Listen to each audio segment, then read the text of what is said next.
Falamos direto da Casa de Leitura do Legislativo Caxiense para mais uma edição do Café com Letras.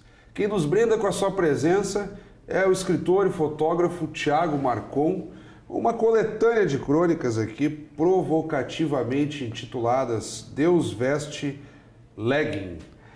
Thiago, é um prazer tê-lo conosco. Obrigado pelo convite, queria agradecer a participação aqui no Café com Letras. Nós temos aqui pouco mais aí de 50 crônicas divididas em 6 partes. E eu queria começar já te provocando. Deus veste legging. Tradicionalmente o leg remete à perna em inglês e quando falam muito em leg as pessoas lembram daquele tipo de calça mais justa que as mulheres usam para fazer ginástica. Aí tu brincas aqui com uma suposta tradução oriunda do latim. E aí, numa das crônicas a crônica que leva esse título, melhor dizendo, tu vais associando a ideia de Deus com alguém que tinha feições femininas e tal, faz todo um jogo de ironias aí. Então eu queria começar te provocando a partir da crônica que leva o título da obra, Deus Veste Legging, e a partir disso nós vamos problematizando o conjunto como um todo. Na verdade, o título dessa crônica, do título do livro deriva então dessa crônica, né? E, na verdade, também essa crônica é o narrador, né? Quando a gente escreve, não necessariamente somos nós, né? A gente cria uma persona literária e deixa isso direcionando a imaginação, né? A criação. Então, basicamente, essa crônica trata sobre a capacidade que a gente pode ter, às vezes, de enxergar o sagrado, de ter insights, de ter epifanias, né? Como se chama, em visões cotidianas, né? Então, eu acho que uma das frases até que aparecem, uma citação que eu gosto muito do Dostoiévski, né? Só a beleza pode salvar o mundo, né? Então, deriva muito disso, né? O narrador dessa crônica está caminhando na cidade, né? Aliás, o livro tem muito da cidade, como os leitores poderão conferir. Não só de Caxias, como as cidades estão cada vez mais parecidas, né? Então, a nossa maneira de viver urbana também é uma das linhas aí que delineiam o livro, né? Mas uma das saídas que tu utilizas para caracterizar o contexto caxiense é citar ruas. Exatamente. Numa das crônicas nós temos exatamente a esquina da Alfredo Chaves com a Júlio de Castilhos. Então, estamos próximos à Câmara de Vereadores, onde gravamos neste momento. Isso eu acho legal no gênero crônica, né? Porque é muito também do eu e do dia a dia, né? O escritor acaba relatando experiências que acontecem no seu cotidiano e metaforizando isso e também ficcionando isso, né? O bacana do gênero crônica é esse hibridismo, né? Ela não é um texto jornalístico, mas ela também não é só ficção, né? Ela é um gênero que mistura, né, várias nuances. Então, vem muito disso, né? A minha inspiração vem do próprio caminhar na cidade, né? De usufruir os espaços em que a gente cresce. Tem muito da infância no livro, né? Mas voltando à pergunta inicial, né, da crônica que dá nome ao livro, é basicamente uma filosofia de iluminação, né, do que a gente pode se maravilhar, né, no dia a dia e não só esperar sistemas filosóficos ou religiosos para ter esses insights. Não, eu acho, minha visão pessoal é de que as coisas do dia a dia podem nos maravilhar e podem nos trazer a questão do sagrado, do diferente, né, para a gente sair um pouco da rotina, assim. Na apresentação do teu livro, o Celso Guttenfreund faz um breve lance assim, dizendo que boa parte das crônicas atualmente estariam mais caracterizadas como artigo. Isso pode ser um tanto polêmico, mas é no sentido de observar que muitas vezes as pessoas com medo da crítica caminham para o tom mais informativo, e que não é o teu caso aqui. Eu até lendo, por exemplo, numa das crônicas ali, tu usas a expressão reaça. É aquela pessoa taxada de reacionária por um motivo ou outro. Ou ela é reacionária muito à direita ou ela é reacionária muito à esquerda. Casos. Mas seria aquelas pessoas com posicionamentos mais extremados. E ali tu escreves mesclando diálogos e tal, e dando um tom muitas vezes até pessoal, ainda que haja os jogos de travessões, em que tu colocas a culpa em diversas pessoas pelos momentos pelos quais estamos passando, de crise, seriam os empresários, seriam os direitos trabalhistas. E o leitor mais desavisado pode achar o seguinte, é exatamente isso que ele pensa. E aí eu gostaria de te provocar como é o teu esforço na hora da escrita de que as pessoas entendam quando realmente é tu mesmo que estás falando ou que é, na maior parte dos casos aqui no livro, um jogo de alegorias que não necessariamente exprime as tuas opiniões. Exatamente. Eu acho que isso sempre é um risco para o escritor, né? Principalmente no gênero crônica que se escreve na maior parte das vezes em primeira pessoa, né? O eu e tal. Mas em particular nessa crônica chamada TV Reaça, né? É uma alegoria de como se funcionasse um canal de extrema, né? Um canal de opiniões extremas, assim. Tivesse um programa específico de uma pessoa que fosse radical, né? Nesse sentido. Então eu faço uma brincadeira, né? Com o apresentador, que seria uma pessoa da extrema-direita e colocando a culpa nos imigrantes, nos próprios senegaleses que vieram para a cidade. Obviamente que isso não expressa, a minha opinião, na verdade é uma estratégia para colocar no papel as diversas forças que estão aí, né, no fazer mundo, as pessoas na cidade. Pensarem, né? E fazer as pessoas pensarem, exatamente como se fosse uma peça de teatro, porque tem os travessões, tem diálogos, né? Então, claro, sempre há esse risco, né? Mas obviamente que quem faz arte também tem que ter um pouco de coragem de colocar nesse cenário as forças que julgam que se julgam que estão no mundo, né? Então, na verdade, é um retrato e como todo retrato tem as suas matizes, as suas nuances, mas obviamente que não é um artigo de opinião pessoal. Procuro fazer sempre uma crônica mais ligada ao conto, mais ficcional, né?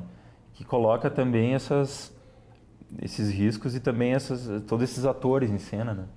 E como situar isso? Nós temos ali no prefácio do Luiz Augusto Fischer uma categorização bem interessante. Ele coloca assim, nós vivemos atualmente em duas cidades.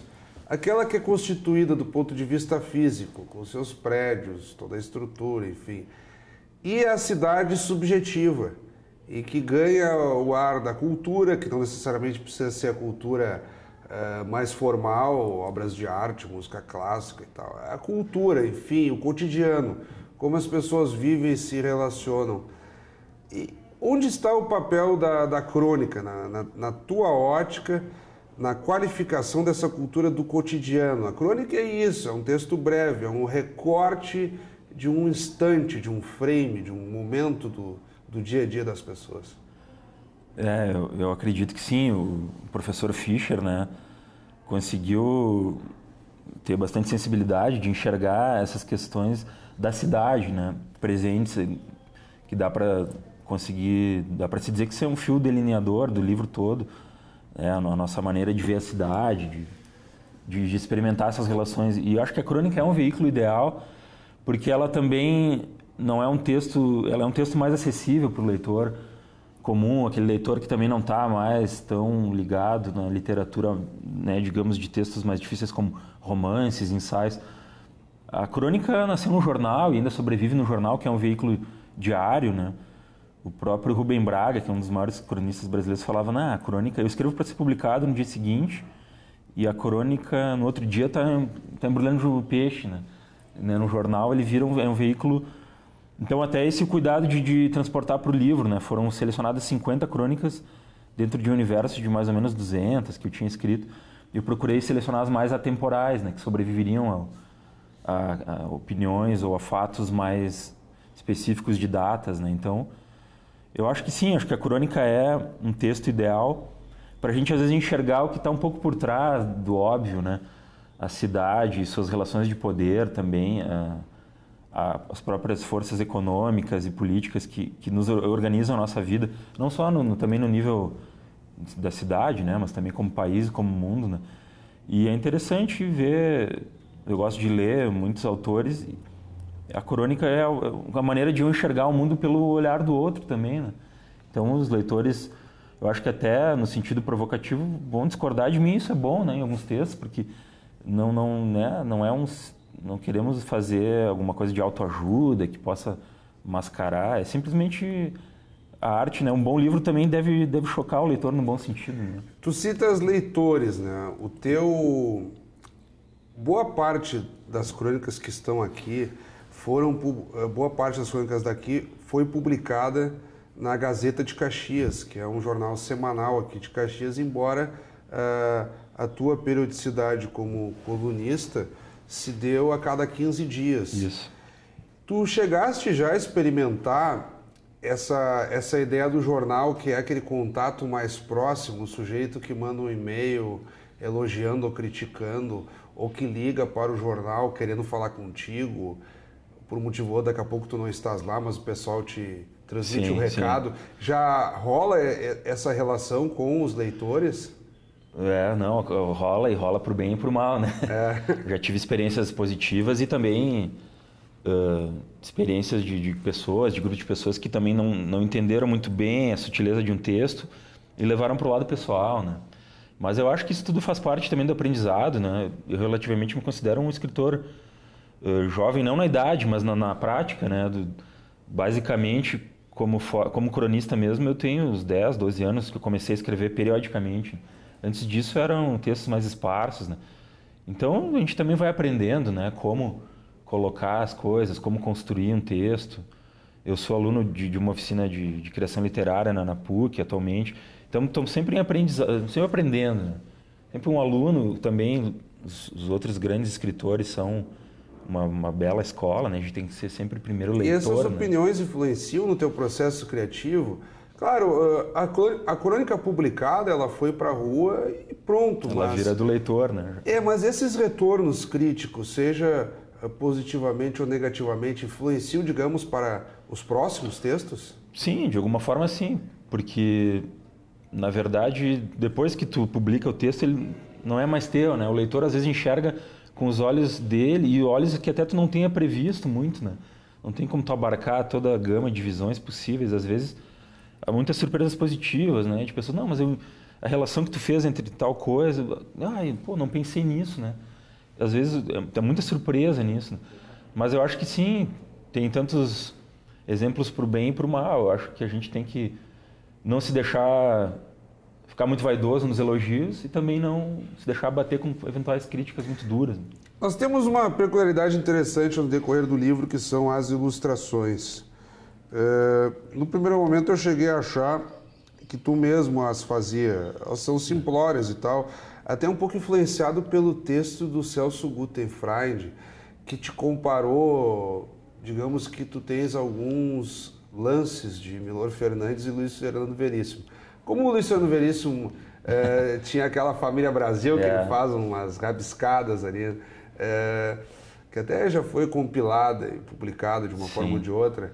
Então, baseado naquela ideia da família Brasil do Luiz Fernando Veríssimo, eu pensei assim, bom, daqui a pouco o Thiago também está rabiscando. E aí tu me advertiste, não é minha filha que faz os traçados. Exatamente. Eu estou aqui folheando rapidamente, eu peço que tu comece a explicar como é que se deu esse entrosamento e até de trazer a tua filha a participar desse contexto. E peço que a nossa equipe vá acompanhando aqui. Eu já pego a primeira, que é contra um protesto contra o preço da picanha, que abaixa o preço da picanha. Exatamente.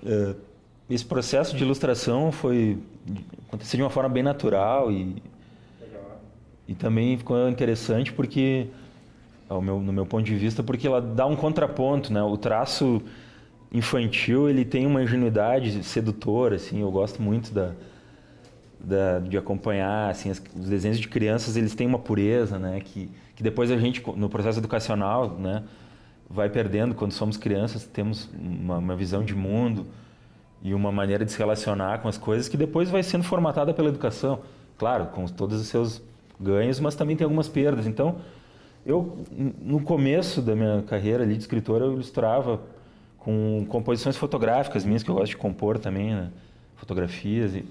Aí depois eu pensei, não, mas eu queria buscar algo diferente aí. Convivendo com a minha filha, ela gostava de desenhar, comecei a testar esse formato e ficou bacana. Ela me ajudou bastante a fazer isso. Que idade ela tem? Ela tem 11 anos agora, mas tem desenhos no livro desde quando ela tinha 6, 7, né?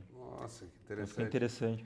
E tu deixaste bem à vontade, assim, ou chegaste a influenciar, o texto, vamos supor, trata de crise Sim. política, então me faz um texto. Eu tive que fazer alguma espécie de direção de arte, assim, inicial, por dizer, não, filha, Mas porque o traço é dela. O traço é dela, total, né?